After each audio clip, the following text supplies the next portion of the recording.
Monsieur Moleka, je ne peux pas ne pas vous poser la question. Que pensez-vous du nouveau gouvernement de la République démocratique du Congo? Madame, le gouvernement de M. Kabila, puisque c'est un gouvernement nommé par M. Kabila, ressemble beaucoup, à mon avis, à des personnes que l'on sacrifie à l'autel de l'illégitimité. Parce qu'au moment où la République démocratique du Congo continue à manquer d'un pouvoir légitime, c'est-à-dire un pouvoir issu d'élections régulières, on présente un gouvernement dont les moyens ne sont pas définis, dont le programme n'est ni chiffré, ne contient pas un chronogramme qui pourrait ne fût-ce que donner une idée du sérieux de la réflexion qui devrait précéder toute élaboration d'un programme de gouvernement. Donc je crois que c'est plutôt un groupe qui est sacrifié devant les enjeux importants qui se présentent à l'horizon pour la République démocratique du Congo. Alors, est-ce que M. Tshisekedi se considère toujours comme président de la RDC? Non seulement qu'il se considère, mais M. Tshisekedi est le président élu de la République démocratique du Congo. Le président Tshisekedi a gagné les élections en ce qui concerne l'expression du vote au niveau des bureaux de vote. Alors aujourd'hui, l'on sait qu'il y a une crise interne au sein de son parti, notamment parlons de ces députés qui siègent à l'Assemblée, ceux qui ne siègent pas, ceux qui refusent. Qu'en est-il exactement? Au niveau du président Étienne Tshisekedi, au niveau du parti UDPS, la question a déjà été réglée dans le sens que le parti ainsi que le président Tshisekedi ont pris acte du choix de nos amis de siéger dans ces institutions et de ce fait, ils ont été considérés comme s'étant eux-mêmes exclus du parti du fait qu'ils avaient choisi une autre direction que celle définie par le parti. Donc au niveau du parti, au niveau de M. Étienne Tshisekedi, c'est un problème qui a été réglé. Maintenant, la manière dont ces députés vont se comporter au niveau de ces institutions, ça, je pense que ça les regarde et ça pourrait être jugé par des actes. Mais pourquoi avoir appelé au boycott? N'était-ce pas une chance finalement? Il y avait un nombre important quand même d'élus.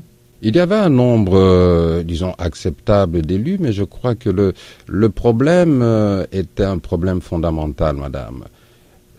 On ne peut pas, en face de la gestion ou de la mégestion des élections de novembre 2011, en tant que démocrate, on ne pouvait pas se lancer dans du gris. C'était blanc ou c'était noir, madame. Il faut considérer que les Congolais ont eu l'impression qu'on leur donne le droit de voter, mais on leur confisque le droit d'élire leurs dirigeants. Alors, une fois que vous acceptez cet état de fait, comment allez-vous pouvoir contribuer encore plus et d'une manière efficace à la poursuite d'un éventuel processus démocratique? Il faut absolument que chacun comprenne que les Congolais ont droit à la démocratie. Certains disent la démocratie c'est pas comme le Nespresso, c'est pas instantané, mais il y a des valeurs sur lesquelles on ne peut pas transiger. Les irrégularités et les fraudes qui ont été reconnues par tous les observateurs demandent une solution, demandent une révision au niveau technique de sorte que les Congolais puissent peut-être reprendre espoir dans des élections en tant que facteur d'expression de la volonté du peuple et facteur de changement dans la société congolaise. Et qu'est-ce qu'espère M. Tshisekedi maintenant? Revoir les résultats présidentiels? Franchement, est-ce que vous pensez cela possible? Est-ce qu'on va revenir en arrière? Écoutez, nous pensons que, vous savez, si vous faites même le calcul au niveau au niveau financier et puis au niveau surtout moral et politique, il faut bien réfléchir sur ce que nous voulons et ce que nous pouvons faire. Rien n'est impossible. J'ai eu l'occasion de partager avec plusieurs organismes, plusieurs milieux ici à Washington concernant le problème soit de recomptage, soit de reprendre des élections présidentielles. Il est un fait, c'est que la grande majorité se disent oublions le passé, regardons l'avenir. Bon. D'où nous considérons que oublier le passé, regarder l'avenir, c'est comme si vous disiez élevons les murs de cet immeuble alors que les fondations ont été brisées. Vous allez au-devant de catastrophes que vous devrez de toute façon régler et qui vont vous coûter encore plus cher. Je crois que les signes sont déjà là. Depuis janvier, il y a une instabilité qui s'est installée à l'est du pays. À l'ouest du pays, beaucoup craignent l'explosion sociale puisque le niveau social des Congolais ne fait que s'aggraver. Alors, je pense qu'il est très dangereux de vouloir faire passer au passé simple ce qui s'est passé le 28 novembre 2011. Il s'agit d'avoir un courage politique et cela, il faut se mettre d'accord aussi. C'est d'abord la responsabilité des Congolais eux-mêmes. Autrement dit, quelle serait la prochaine démarche politique de M. Tshisekedi ?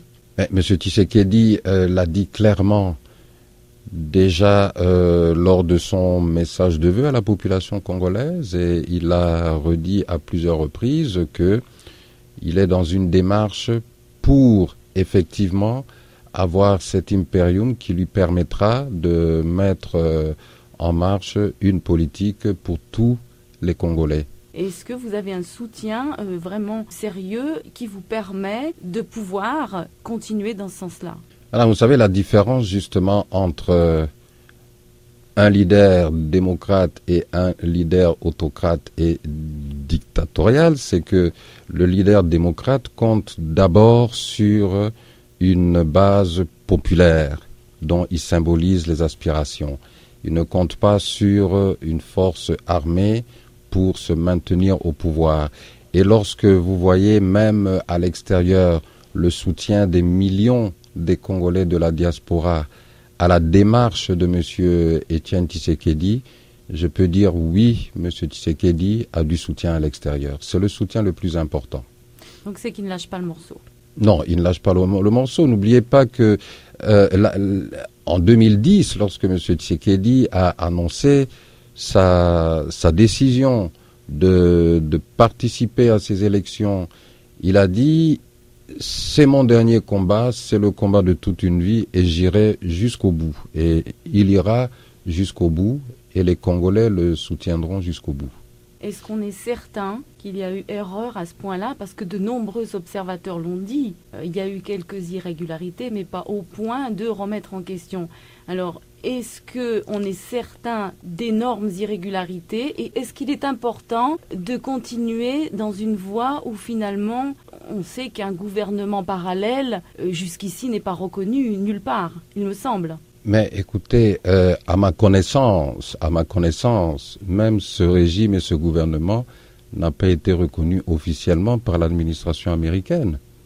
Je n'ai vu aucune déclaration officielle du gouvernement américain reconnaissant ce gouvernement et ce régime. Il y a un état de fait que l'on veut imposer, mais nous pensons qu'il est non seulement important, mais il est indispensable, madame, que les Congolais puissent avoir le leader qu'effectivement ils ont choisi.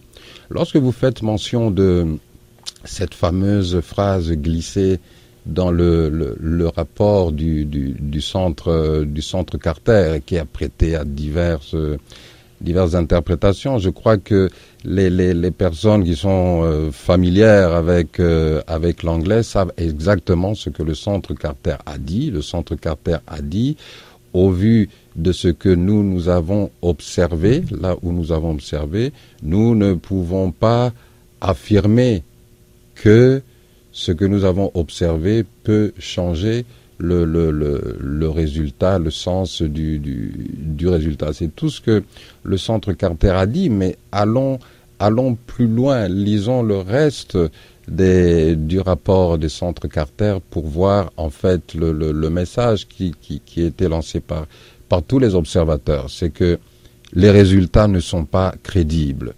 En français, lorsqu'on vous dit quelque chose n'est pas crédible, ça veut dire on n'y croit pas, il ne faut pas y croire. Vous voyez ? Et c'est pour ça que nous disons, il est très dangereux de dire, bon, est-ce que c'est important ? Oui, c'est très important, madame. Nous ne pouvons pas, ne fût-ce que léguer comme héritage au peuple congolais à l'issue de ces élections le message selon lequel,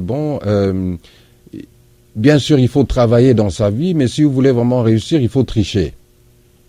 Vous savez, là, ça serait alors sacrifier totalement le Congo. C'est pour ça que j'ai posé la question, est-ce que c'est important ? C'est très important, c'est très important. Vous savez que au Congo, le grand problème de la RDC actuellement, c'est justement cette inversion des valeurs qui font que ce qui est mal devrait être bien. Vous avez la publicité pour l'alcool qui est faite par des adolescents, ce qu'on n'a même pas connu sous le régime Mobutu. L'adolescence, cette génération qui constitue l'avenir du Congo est totalement sacrifiée. On la pousse vers la prostitution dans tous les sens. Et ce sont des choses que nous voulons absolument stopper. Le Congolais, pour développer le Congo, le Congolais doit réapprendre la valeur du travail. Il ne doit pas embrasser l'antivaleur du mensonge et de la tricherie. À ce propos, vous avez dit que finalement les États-Unis n'avaient pas reconnu cette victoire. Il est vrai que, si je me souviens bien, nombre d'États occidentaux ou autres ont en effet pris acte de l'élection de Joseph Kabila, mais il est vrai, il me semble que l'on n'a pas entendu de félicitations comme on a pu l'entendre pour d'autres élections. Alors, est-ce que ça, c'est justement une sorte de message envoyé par la communauté internationale et est-ce que ça montre finalement d'une certaine manière l'impuissance de la communauté internationale vis-à-vis d'un pays comme la RDC qui est gouverné par Joseph Kabila ? Je vous donne raison sur une chose que moi-même j'ai eu l'occasion de dire à différents interlocuteurs ici à Washington, c'est que les derniers événements en RDC ont montré peut-être une certaine impuissance de la communauté internationale dans la compréhension et dans la capacité d'apporter les solutions aux problèmes de la RDC. Vous savez, la plupart des gouvernements ont pris note. Très peu ont pris même acte. La plupart ont pris note. Et c'est une en nuance. Français, c'est une grande nuance. Mais nous pensons sincèrement, d'abord c'est un problème, il est vrai, entre Congolais. Vous dites que le pays est gouverné par Monsieur Joseph Kabila. Il dit non, la caractéristique du régime de Monsieur Kabila depuis son accession au pouvoir est que justement le pays n'est pas gouverné. C'est ça qui fait que le Congo reste le ventre mou en Afrique centrale. C'est le manque même d'une gouvernance. Avant de parler même de bonne gouvernance, il n'y a pas de gouvernance. L'État est quasi inexistant au Congo. Le président de la République qui, dans son serment, jure de protéger la souveraineté du territoire, l'intégrité du territoire et la vie des citoyens, M. Kabila n'a jamais été à la hauteur de ce serment-là. Vous en avez les preuves encore aujourd'hui. Souvenez-vous qu'il y a encore peu, ce régime disait « Nous ne pouvons pas arrêter M.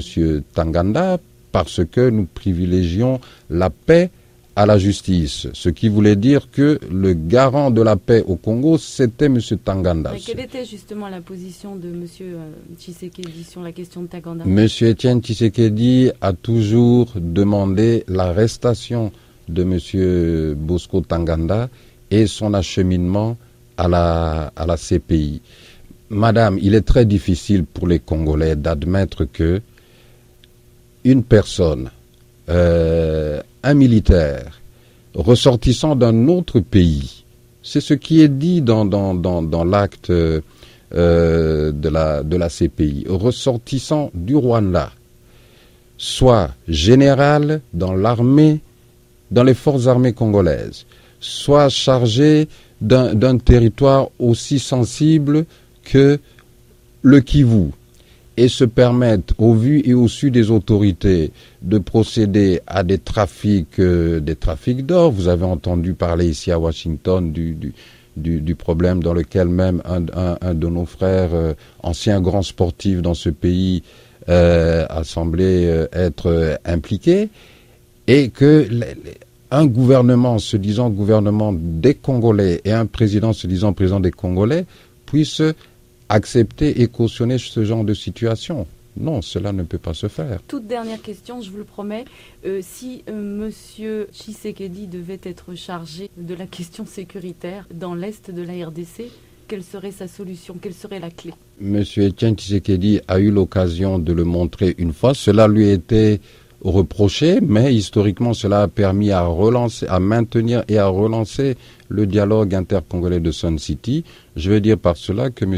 Etienne Tshisekedi pourra effectivement défendre et les intérêts du Congo, des Congolais, et les intérêts de la sous-région en dialoguant d'une manière claire, dans le respect des intérêts de chacun, avec tous nos voisins, que ce soit les voisins de l'Est, les voisins du Sud et les voisins de l'Ouest. Ce que M. Kabila n'est pas en mesure de faire,